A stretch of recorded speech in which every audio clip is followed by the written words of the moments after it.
요한복음 4장. 예수께서 요한보다 더 많은 사람들을 제자로 삼아 세례를 주신다는 소문이 바리새파 사람들의 귀에 들어간 것을 예수께서 아셨습니다. 사실 예수께서 직접 세례를 주신 것이 아니라 그의 제자들이 준 것이었습니다. 그래서 예수께서는 유대를 떠나 다시 갈릴리로 가셨습니다. 갈릴리로 들어가려면 사마리아 지방을 거쳐야만 했습니다. 그리하여 예수께서는 사마리아의 수가라는 마을로 들어가셨습니다. 그곳은 옛날 야곱이 자기 아들 요셉에게 준 땅과 가까웠으며 야곱의 우물이 거기에 있었습니다. 여행으로 피곤해진 예수께서는 그 우물 곁에 앉으셨습니다. 그때가 낮 12시쯤이었습니다. 한 사마리아 여인이 물을 기르러 나왔습니다. 예수께서 여인에게 말을 거셨습니다. 내게 물 좀 떠주겠느냐? 제자들은 먹을 것을 사러 마을에 들어가고 없었습니다. 사마리아 여인이 예수께 말했습니다. 당신은 유대 사람이고 저는 사마리아 여자인데 어떻게 제게 물을 달라고 하십니까? 당시 유대 사람들은 사마리아 사람과는 상대도 하지 않았기 때문입니다. 예수께서 여인에게 대답하셨습니다. 내가 하나님의 선물을 알고 또 물을 달라고 하는 사람이 누구인지 알았다면 도리어 내가 그에게 부탁했을 것이고 그가 내게 생수를 주었을 것이다. 여인이 예수께 말했습니다. 선생님께는 두레박도 없고 이 우물은 깊은데 선생님께서는 어디에서 생수를 구한단 말입니까? 선생님이 우리 조상 야곱보다 더 크신 분이십니까?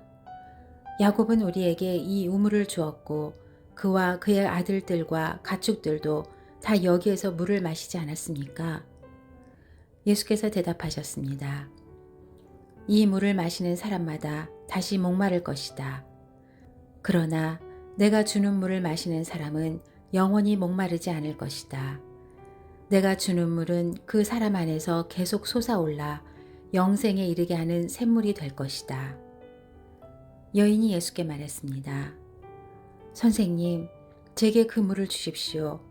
제가 목마르지도 않고 다시는 물 기르러 여기까지 나오지 않게 해주십시오. 예수께서 여인에게 말씀하셨습니다. 가서 내 남편을 불러오너라. 여인이 예수께 대답했습니다. 저는 남편이 없습니다.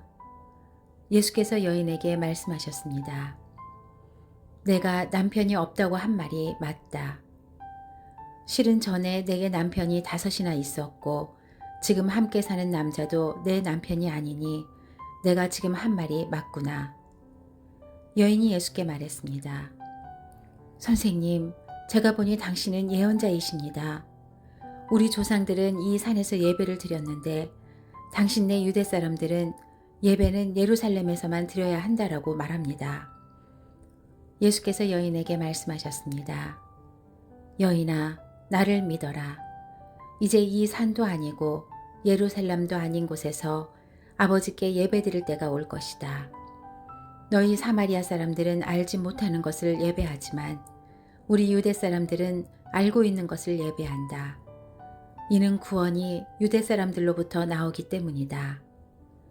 이제 참되게 예배하는 사람들이 영과 진리로 아버지께 예배드릴 때가 오는데 지금이 바로 그때다.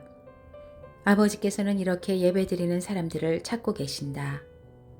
하나님은 영이시니 하나님께 예배드리는 사람은 영과 진리로 예배드려야 한다. 여인이 예수께 말했습니다.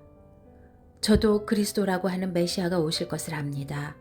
메시아가 오시면 우리에게 모든 것을 알려주실 것입니다. 그러자 예수께서 여인에게 말씀하셨습니다. 지금 내게 말하고 있는 내가 바로 그 메시아다. 바로 그때 제자들이 돌아와 예수께서 한 여인과 말씀하시는 것을 보고 놀랐습니다. 그러나 아무도 무엇을 요구하십니까? 왜 저 여인과 말씀하고 계십니까? 라고 묻는 사람이 없었습니다. 여인은 물 항아리를 내버려 둔 채 마을로 돌아가 사람들에게 말했습니다. 와서 내 과거를 모두 말해준 사람을 보십시오. 이분이 그리스도가 아니겠습니까? 사람들이 마을에서 나와 예수께로 나아갔습니다. 한편 제자들은 예수께 청했습니다. 랍비여, 뭘 좀 드십시오. 그러나 예수께서는 그들에게 말씀하셨습니다. 내게는 너희가 알지 못하는 양식이 있다.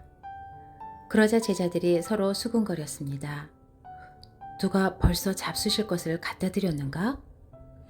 예수께서 말씀하셨습니다.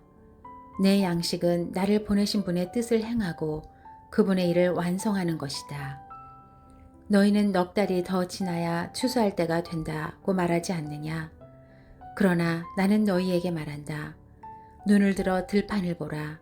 이미 곡식이 익어 추수할 때가 됐다. 추수하는 사람은 이미 삭슬 받았고 이제 영생의 곡식을 거두어 드리고 있다. 그리하여 씨를 뿌린 사람과 추수하는 사람이 함께 기뻐할 것이다. 그러므로 한 사람은 심고 한 사람은 거둔다 라는 말이 맞다. 나는 너희를 보내어 너희가 일하지도 않았는데 열매를 거두게 했다. 다른 사람들은 수고했고 너희는 그들이 수고한 결실을 거두게 된 것이다. 그 마을에 사는 많은 사마리아 사람들은 여인이 그분이 내 과거를 모두 말해준 사람이다 라고 증언했기 때문에 예수를 믿었습니다. 그래서 사마리아 사람들은 예수께 나와 그들과 함께 머물 것을 청했습니다. 예수께서는 그곳에 이틀 동안 머무르셨습니다. 그래서 더 많은 사람들이 예수의 말씀을 듣고서 믿게 됐습니다. 사람들이 여인에게 말했습니다. 이제 우리가 믿는 것은 당신의 말 때문에 믿는 것이 아니요. 우리가 그 말씀을 직접 듣고 보니 이분이 참으로 세상의 구주이심을 알게 됐소. 이틀 후에 예수께서 그곳을 떠나 갈릴리로 가셨습니다. 전에 예수께서는 예언자가 자기 고향에서 존경받지 못함을 직접 증언하신 적이 있었습니다. 예수께서 갈릴리에 도착하시자 갈릴리 사람들은 예수를 환영했습니다. 그들은 유월절에 예루살렘에 갔다가 예수께서 거기서 행하신 일들을 모두 목격했던 것입니다. 예수께서는 전에 물로 포도주를 만드셨던 곳인 갈릴리 가나에 다시 들르셨습니다. 그곳에는 왕의 신하 한 사람이 있었는데 그의 아들이 병에 걸려 가버나움에 있었습니다. 예수께서 유대에서 갈릴리로 오셨다는 소문을 들은 왕의 신하는 예수께로 가서 오셔서 자기 아들을 고쳐달라고 애원했습니다. 그의 아들은 거의 죽어가고 있었습니다. 예수께서 그에게 말씀하셨습니다. 너희는 표적이나 기사를 보지 않고서는 전혀 믿으려 하지 않는다. 신하가 말했습니다. 선생님, 제 아이가 죽기 전에 내려와 주십시오. 예수께서 그에게 대답하셨습니다.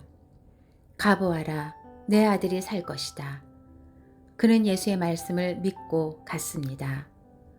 신하가 집으로 가는 도중에 마중 나온 하인들을 만나 아들이 살아났다는 소식을 들었습니다.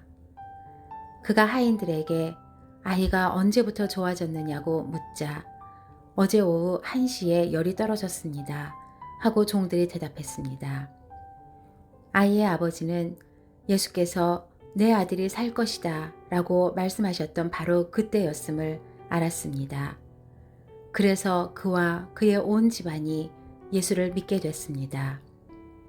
이것은 예수께서 유대에서 갈릴리로 돌아오신 후에 행하신 두 번째 표적이었습니다.